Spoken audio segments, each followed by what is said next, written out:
in my opinion, I think one of the most critical skills that we could have today and moving forward is learning agility itself.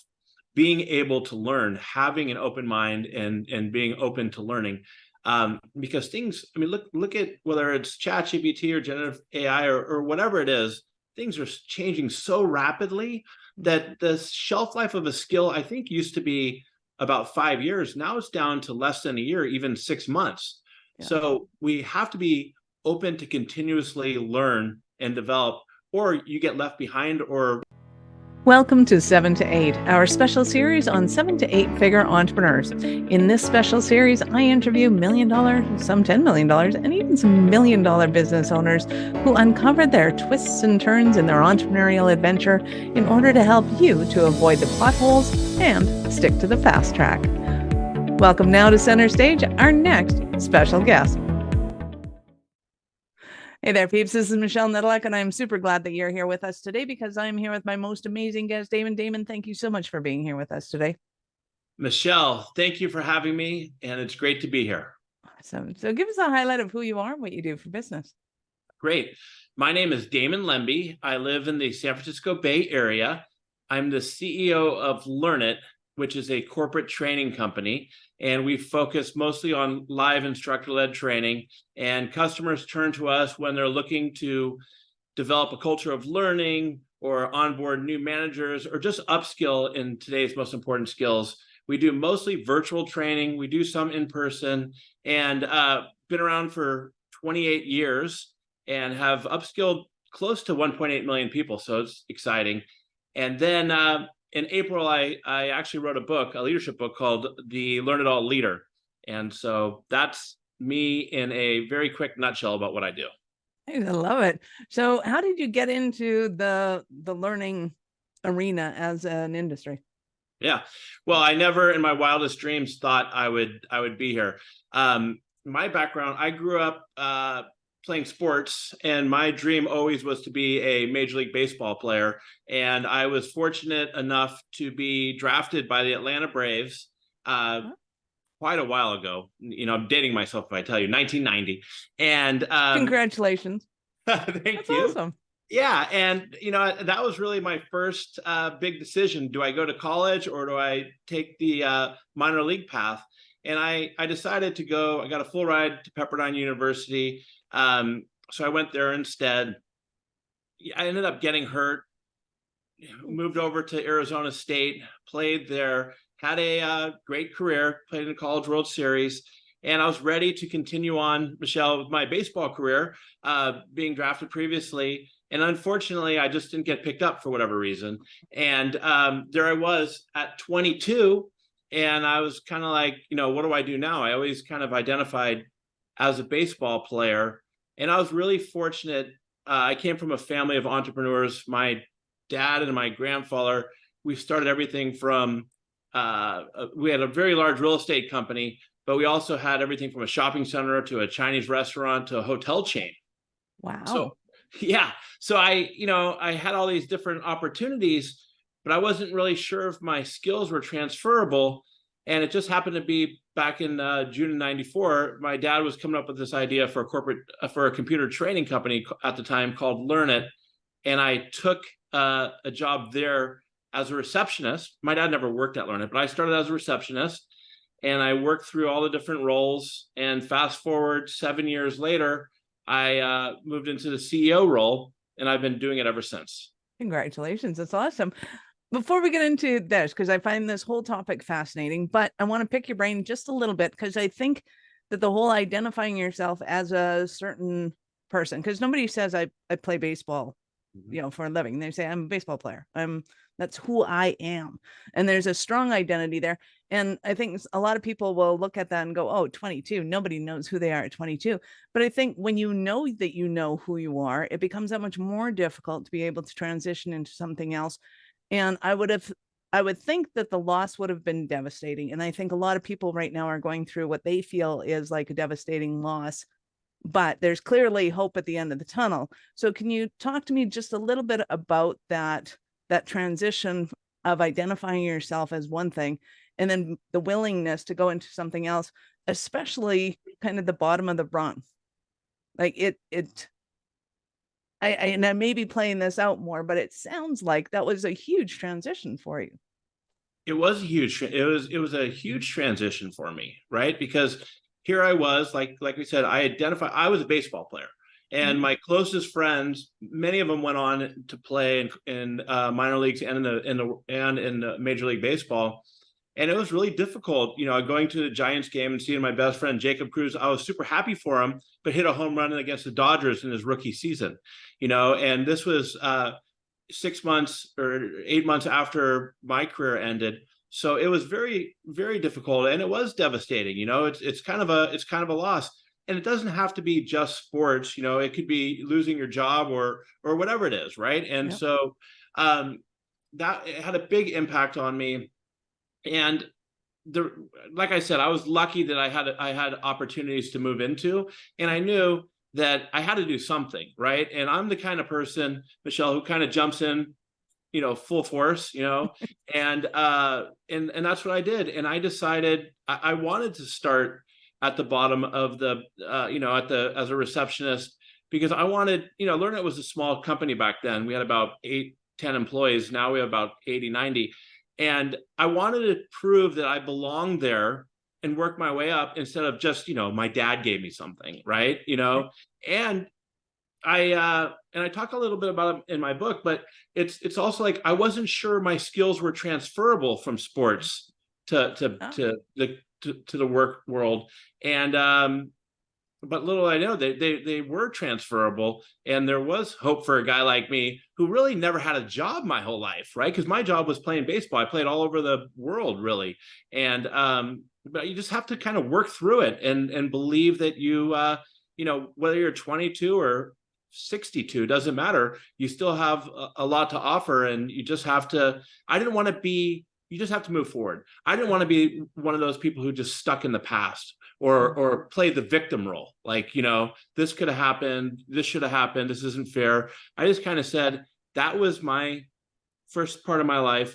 Now I need to move on and take some of the skills I have and do what I can.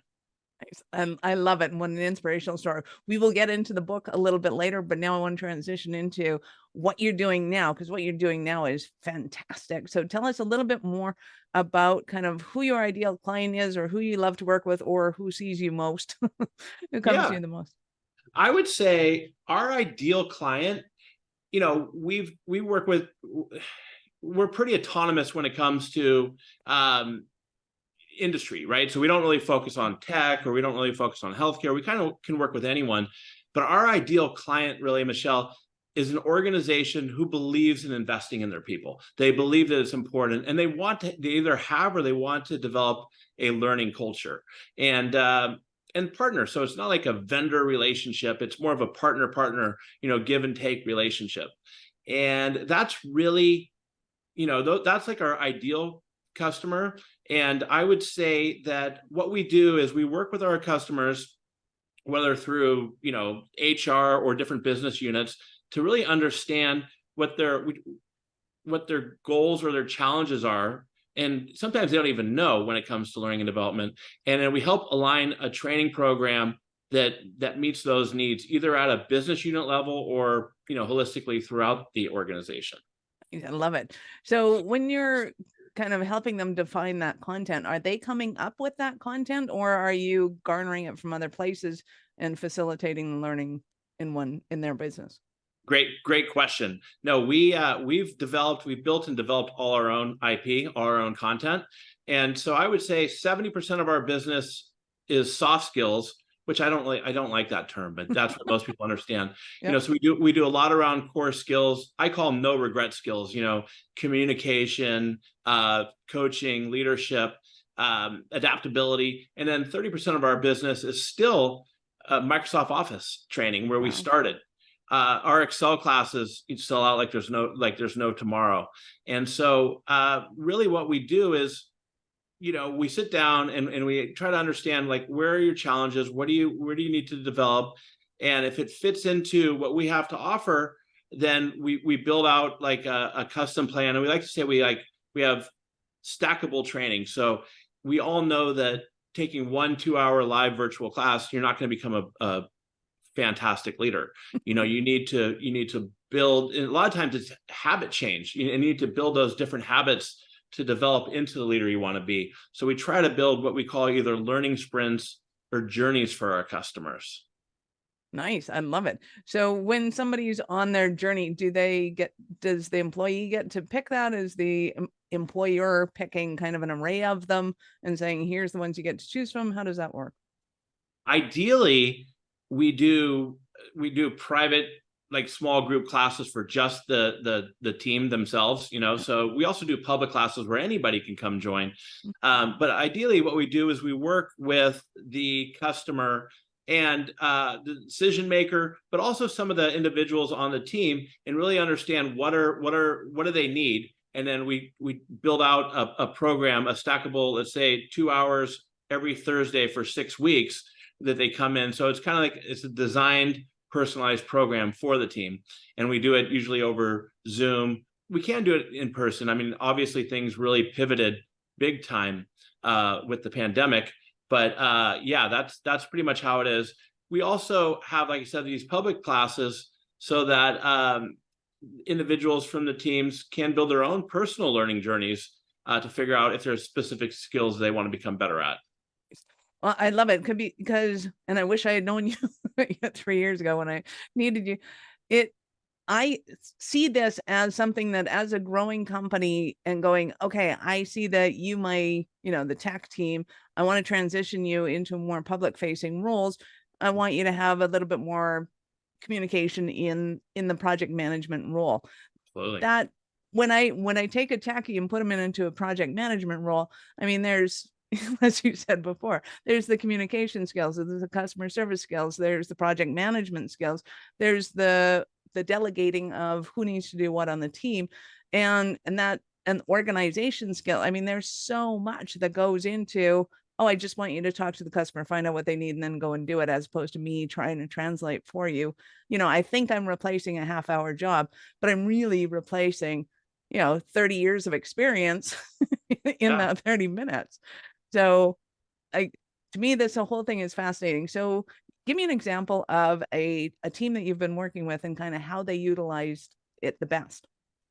Sure. And just on a side note, yeah, just reach out to me. I'll give you free classes for your team. No problem. And one of the, I mean, it's really common for us to work with IT departments, help desk departments, to really help them improve their personal skills. I mean, it's because, their internal customers are the team that they support.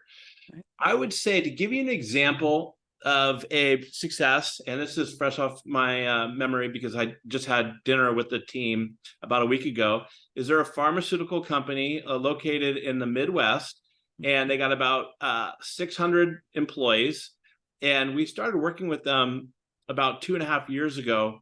And how that started was they did a pulse study, a survey, like every 6 months survey, like, how are you doing? What's the company culture like?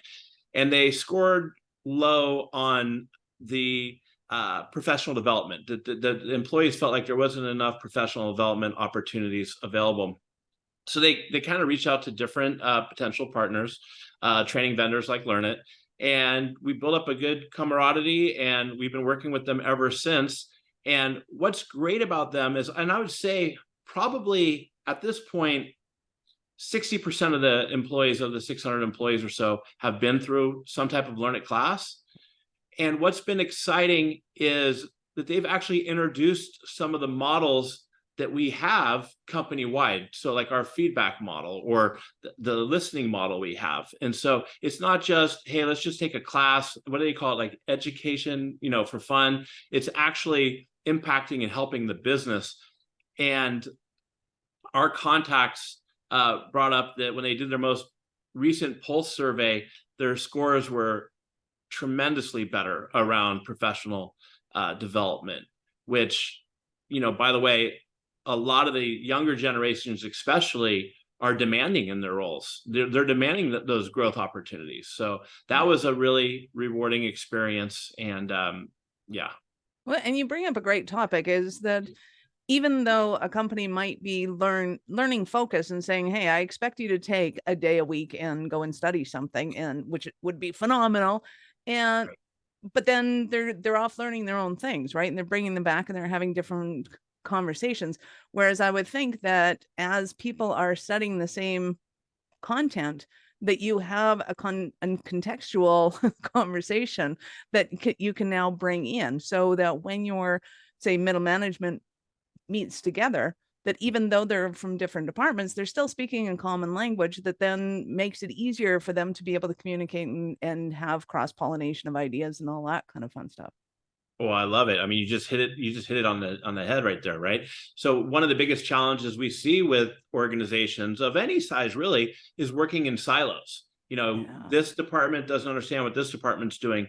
But if they can get first to start off by getting the different departments to collaborate in these classes, but then use similar acumen, and they say something that, okay, I understand what that means, and get everybody to use the same common language, that really can help expedite learning, growth, and efficiency. Absolutely. Because I can't tell you how many times I've been in meetings or observed meetings, it's more like it, where people are going, well, do you mean this? Do you mean that? And Mhm. it's almost like the entire hour is spent trying to figure out the verbiage. Right, It's right. like, Or what, yeah, wow. using language that people don't understand. Man, And I like to, you brought it up earlier, like taking a class a week or whatever. I like to call it, what we've tried to implement. I thought about this when you were saying that. What we try to get our clients to implement is LTO, learning time off. We have PTO, but learning time off. And that is for organizations, we really, work with our customers to see the value in carving out time, consistent time throughout the month, throughout the quarter, for their employees to dedicate to take these classes, to give them the space to be able to learn and develop. Well, and for us, especially in the IT world, I mean, that was paramount. I mean, you couldn't, you can't, yeah, I don't think you could be in business 6 months away from this moment if you didn't give your people the opportunity to be able to learn. And if being self-taught wasn't part of the culture in the business, that's also like you're dooming yourself right off the bat. And I don't know if that translates into a lot of other industries at this point, but I would think it does with all the changes that happen. In my opinion, I think one of the most critical skills that we could have today and moving forward is learning agility itself. Being able to learn, having an open mind, and being open to learning.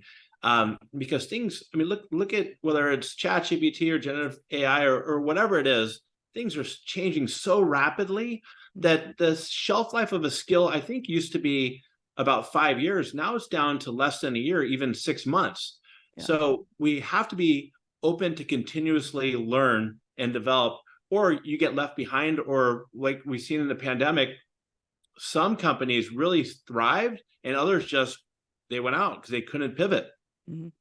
Well, and that's a great point too, is when it comes to mindset, having an agility mindset is totally different than saying, I'm willing and open to learn new things. It's I want to learn new things. I'm looking forward to learning new things. I'm going to take this thing, as weird as it looks, as awkward as it looks, as terrifying as it looks, that it's going to replace my job, my income, my whatever, and going, okay, how do I use this to make things better?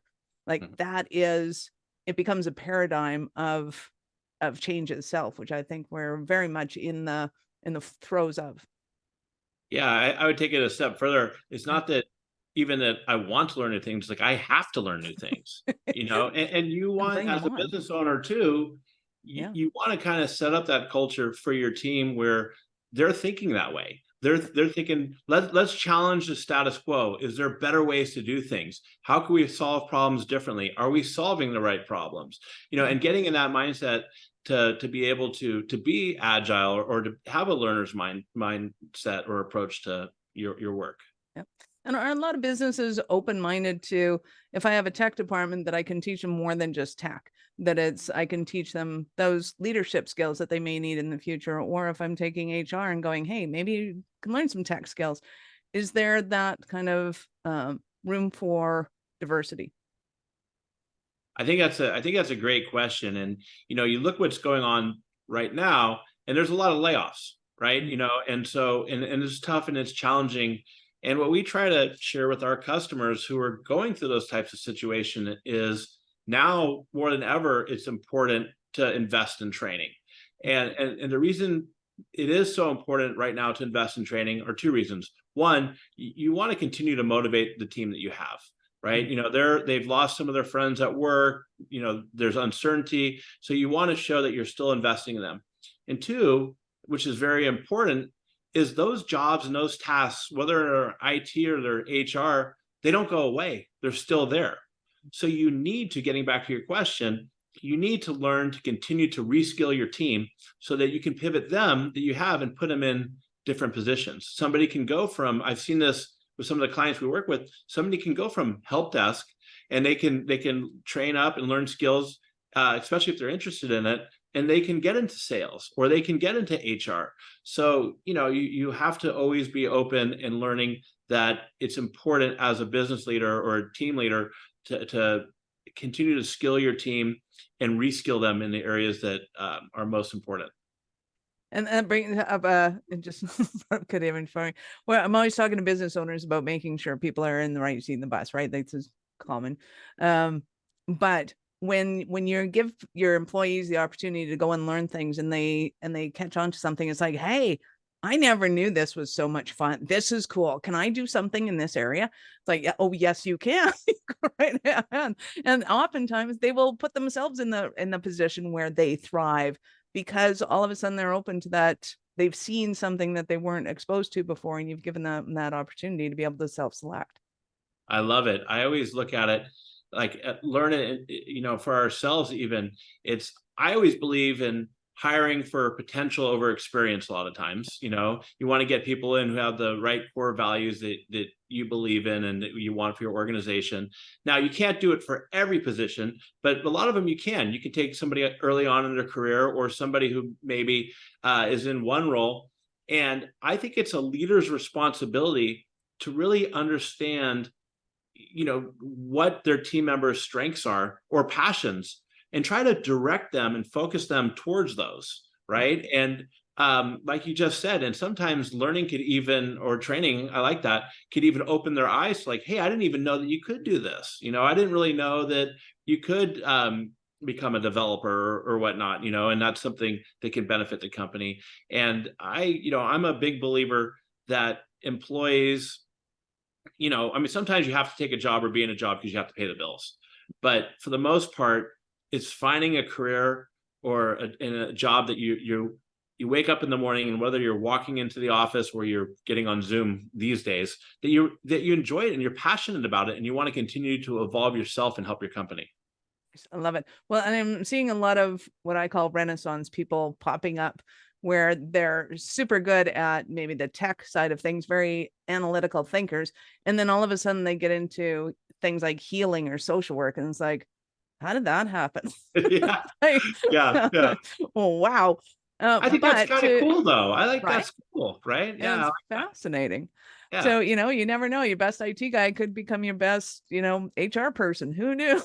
Yeah. Love it. Awesome. So in your building of your business, you've created $1 million business plus, yes? Absolutely, yes. Awesome. So how did you do that? Was that intention of the business from the get-go? Was it, hey, there's a lot of potential here. We're not fitting in. What do we got to do to make that happen? How did that come to fruition? Well, it's interesting. So when Learnit first started way back 28 years ago, there really wasn't any, 5-year business plan. My father came up with the idea, he put it out there, and we just kind of block and tackle, but and this is really even before the internet was that popular. But then about 6 months into it, I realized that, even working from the front desk, that there was a big demand for corporate training. And from that point on, then we invested heavily in R&D for our content, and also very important in a sales team. And Learnit has always been a very sales focused organization that has a strong customer service side. I love it. And there's often a balance in business between that whole fulfillment and sales. How do we not outsell our fulfillment, and how do we make sure that we're fulfilling a need in the industry? So when you were as a receptionist, you saw this, but how did you know what people wanted? How did you know what products and services to build out that were going to help you to be able to hone in your resources on the thing that mattered? Well, that's a great question. And the receptionist part was a very long time ago. But to, but Keep going to, back to that. but to answer your question, Yeah. it's important to be curious. It's important to be curious, ask questions, and listen. And we've found what do our customers need, and sometimes they don't even know what they need. But it's asking questions to them and hearing what some of their challenges are, and as well as, for us, we have this phenomenal team of instructors. What are you seeing out there? And I've been one of those types of individuals who I'm a ferocious reader. And so I'm always trying to stay on top of what's important today, and what's going to be, what is McKinsey or somebody else saying are the top skills, or what's going to be most important in 5 years from now. And sometimes, you build MVPs, minimal viable products, you put things out there. And I think it's better to, better done than great, is whatever that saying is. You get things out there, Michelle, and see if they stick. And if they don't, you just pivot and move in a different direction.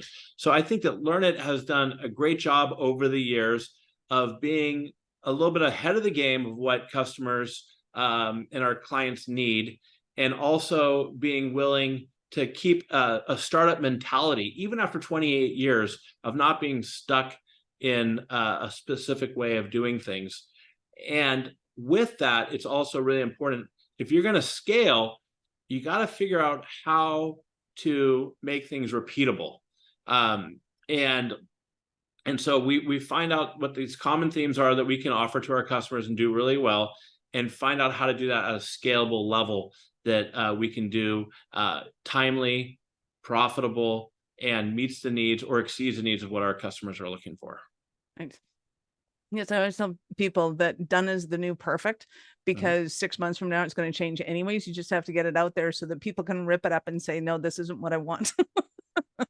Yeah, and I've worked with our customers, but also using my media team, for example. We have a gentleman on our media team who always wanted things to be absolutely perfect before we released it on our YouTube channel or something. But he's coached himself, or we coached him, and now he does just that. He's willing to get it out there, Nice. Not afraid to stick his neck out there, and then tweak it or iterate it as you go. Nice. Love that. So when it comes to hiring people, did you kind of hire the best? Did you train them to do what you did? What was your philosophy on bringing people in, especially in the early years when you couldn't just throw money at the problem? That's a great question. And it's not only can we not throw money at the problem, but being in the San Francisco Bay Area, especially before the pandemic, it was very hard to compete as a bootstrap company, to compete against a Salesforce or a Stripe or these organizations who had seamlessly unlimited funds and all the perks. What I think, I don't have any superpowers, but if I did, I think it has been to be able to tap into phenomenal talent, new talent. And how I've been able to do that is you just kind of, you meet individuals and you see that they kind of align with your core values. And maybe they don't have that experience, and maybe they wouldn't be given that opportunity somewhere else. But we bring them in, we help onboard them and train them. And then, Michelle, it's really important. You got to give them the space and the autonomy to try things, and support them even if things fail. And we've done over the years is, and I look at your team, your employees as a team, not a family, right? I think that a very strong relationship with people outside of work, but it's important to assemble the best team possible. And sometimes that means that people have hit their ceiling with you, and it's okay for them to move on, because a lot of the best talent that's ever come to Learnit is through alumni referring people to us, our alumni, and it's like, hey, they came straight out of school, or maybe after their second job, they stay with us for 3 years in a sales role, in a trainer role, whatever. They pick up all these great skills, and then they say, hey, it's time to move on. They do, and they always know what type of people would fit into the Learnit culture, and they refer them to us. We always have a steady stream of great referrals of people coming in. Nice. I love it. So is there anything that you did on your way up to scaling your company that you would recommend people don't do? Or, hey, learn this and learn this fast. Oh, there's a lot. I mean, we could be here all day talking about that. Well, speaking of which, you're coming up with a new course on that. Yeah. No, I would say, what not to do is, I would say, when you have a big decision to make, whether that's maybe even acquiring a competitor or a new business, or taking on additional real estate, or hiring somebody in a senior role, don't just jump in and do it. Do a little bit of research, and also kind of think about, I call it purposeful awfulizing. Fast forward 1 year from now and think about what are some of the worst case scenarios of things that could happen. And if you really look at those and say to yourself, okay, this is something that we can overcome, then fine. But if it's not, and it's something that could, put you out of business or bankrupt you, then go back to the drawing board. A perfect example early on for me, this is back in the .com days. And at this point, it's just like, I was like 26 years old. I'm like, I'm a genius. This is so easy. All you needed is a fax machine for the contracts to come in. And so I said to my dad, I'm like, hey, I want to open up multiple Learnit locations. I want to have one here, here, here, and here. And, Phoenix, Silicon Valley, whatever. And he said, hey, you got to be careful. You never know. As you expand, things can get difficult if you don't do it correctly. Didn't really listen. We did. We opened up multiple locations. The .com bust. And Michelle, if I didn't have my family support during that time, would have been out of business. It was a reckless decision. And so, but I learned from that, so that when things came up in the future that were really big decisions, I really thought it through and looked at some of the different areas. And then when I had enough of the facts, like let's say Jeff Bezos says at least 70-75% that it would work, boom, move forward and was decisive on it.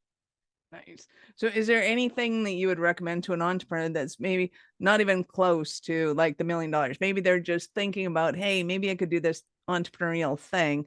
What would you recommend that they do in order to create or to set them up for the most success possible? Go for it. Do it. Don't be afraid to fail.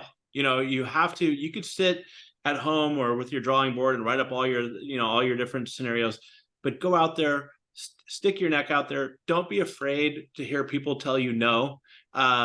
If you believe in what your idea is, just go for it and learn and keep evolving it, because it's never going to happen if you don't take the first step to do it. And have fun with it, have fun. Right? Business can be fun. It should be fun. Yeah, I've been here 28, gosh, it's such a long time. And but I love coming to work. And I think a lot of it is because I believe in what we do. Yeah. And for me, the most fun part is the team that we have and the team that we've assembled and how we've been able to make a difference. And I think that if you're an entrepreneur out there and you believe in what your idea is, maybe toss it around with a couple other people and go from there and go for it. So talk to me about what are the normal paths that somebody might take to start understanding better about what you do and how it works for their company? Well, I think, one, they can go to our website, learnit.com, or they can connect with me on LinkedIn at Damon Lembi, and we could set up a time to speak with one of our about 10 learning strategists who really help navigate. And we try not to focus too much on, hey, here's all the classes we offer. We try to understand, where do you want to go? What are the gaps in the skills that you personally have or your team has, or and maybe it's not even a skill gap. Maybe it's like, hey, we really strive because we want to be able to do this, or we want to be able to get to this. And then we just kind of tailor a program and put it together for you. I love it. So what kind of stumbling blocks might somebody be having in their business, and they're going like, oh my God, we're not doing this, we're not doing that? What are those things they might be going, oh my God, Damon, sorry, I need you so bad. Yeah. I see one of the most common situations are promoting people from an individual contributor to a manager who have no previous leadership experience. And for those of you out there, my first thing I'd recommend doing is, before you promote somebody or before you take a job in management, is to understand if that person even wants to lead people. But let's say they do. So that's one of the key areas that we help organizations with, is how do we bridge that gap? How do we help give them the skill, help them train them on the skills on how to run effective one-on-ones, how to give better feedback, how to deal with conflict, how to break down silos, how to be inclusive, so that's one of the big challenges we have. Another one we talked about earlier, again, which I just mentioned, is breaking down silos and getting organizations and their teams to cross-pollinate and work together. So those are two.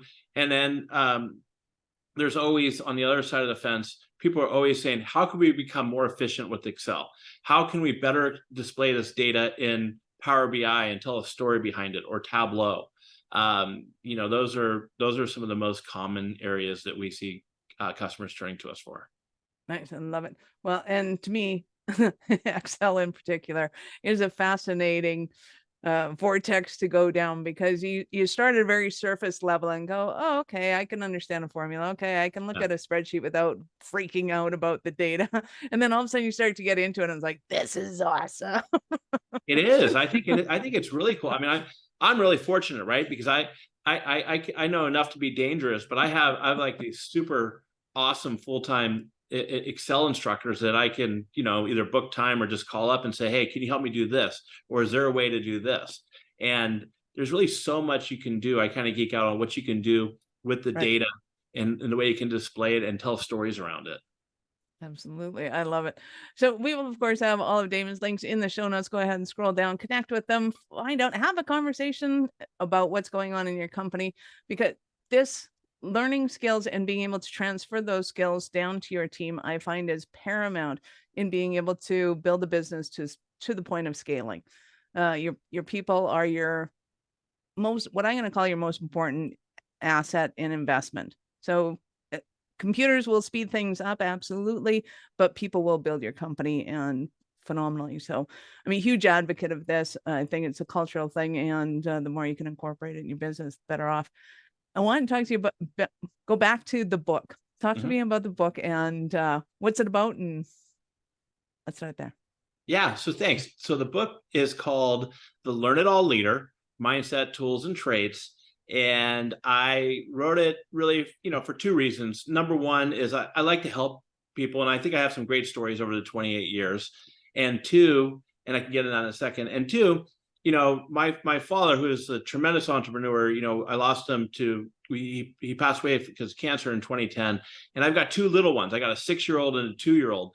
And I really wanted for them to see his legacy, as well as my mom, who's alive and doing great, of how the impact that they've helped me, that Learnit's made such a difference in everybody's life. My book is really, it's about having a learn it all attitude. We all know the difference, Michelle, between a learn it all and a know it all, right? A know it all comes to it as they have all the answers, they got it all figured out, and they're really not open to other people's opinions.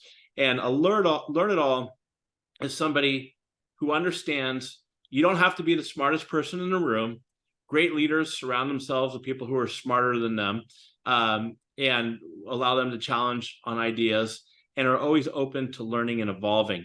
And my book, it's broken down into being and doing. So being is like the mindset, and doing it's a really easy book to read, and it's a practical. It's like, here are some things you can implement now around the 4 key traits, which I believe to be humility, curiosity, obviously got to have integrity, and got to have courage. And what I mean by courage is just kind of stepping out of your comfort zone. And the lessons in that book are mostly from, I was really fortunate. I got to play for 3 Hall of Fame baseball coaches. From Pepperdine, I went to a year at College of San Mateo and then Arizona State. And I took what I learned from those great coaches, never even realizing it. And I've taken the good things and I've implemented it in my leadership style. So it's just kind of my stories, pretty practical, easy book to read with actionable items on what I think or what I've learned to become what I hope a good leader. Nice. I love it. So give us the name of the book, where we can find it, all that fun stuff. The Learn It All Leader. And you could find it on Amazon, Barnes and Noble, or those are, I mean, maybe if you send me a message, I might even send you a digital copy of it, but yeah. Oh, there you go. More incentive Yeah. to get a hold of them, going to LinkedIn and connect. That is awesome. I love it. This is fascinating. I could carry on this conversation forever, but I will give you some time to answer some people's questions later. But I get to ask you, at what point in life did you know you're especially kind of crazy enough to think that you could become an entrepreneur? I think that I kind of had it in my blood with my father and my grandfather. So that kind of gave me the confidence. I always tell people I didn't start Learnit myself, but my father never worked there. So I consider myself an entrepreneur for sure in the different areas that I've done. But I had the confidence from them that I can do it if I committed and I put my time towards it. Nice. I love it. Well, and that clearly showed when you went from reception to CEO in 7 years. That's an awesome track record right there. Damon, you've been absolutely awesome. Any last words for our peeps? So my last words, I would say, is going back to becoming a leader. First of all, anybody can be a leader. You don't have to manage a team. It starts with yourself. And I like to say the great leaders, they're not born, they're not made, they're in the making. So there's always an opportunity through learning and trying things and not being afraid of failure to continue to develop. Love it. Thank you so much for your time. I appreciate it. And I know how valuable it is. Thank you, Michelle. Thanks for having me. Awesome. Peeps, thank you for being here with us today. Be sure to subscribe to the show and share it with your friends. We love helping entrepreneurs grow. Thank you for listening to 7 to 8. If you're interested in upping your speaking game, be sure to connect with our guests with the links in the show notes and connect with me to see how we can help you get your tech done for you and help your speaking dreams come true.